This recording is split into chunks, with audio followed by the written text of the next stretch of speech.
Nirgendwo zeigt sich der Kampf ums Wasser drastischer als auf einer der größten Baustellen Europas. Ein Stück südlich von Innsbruck wird seit 3 Jahren ein zuvor unberührtes Bergtal zum Stausee umgebaut. Er soll das Unterbecken für ein großes Pumpspeicherkraftwerk werden.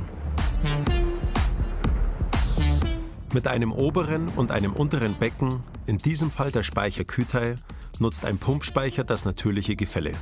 Im Berg befinden sich Turbine und Generator. Bei hohem Stromangebot im europäischen Netz wird Wasser hochgepumpt. Bei Bedarf wird es wieder abgelassen und dadurch Strom erzeugt. Ich bin hin und her gerissen zwischen der Faszination für dieses Bauwerk und der Ingenieurleistung einerseits und dem tiefen Eingriff in die Alpen andererseits. Denn damit das Großkraftwerk einmal die volle Leistung bringt, braucht es noch mehr Wasser aus den Tälern. Ist es das wert, dieser Aufwand?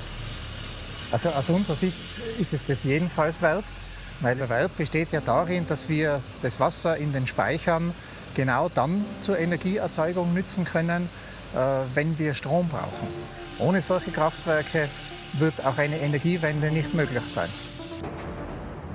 Doch gefährden wir damit das, was die Alpen für Touristen so besonders macht?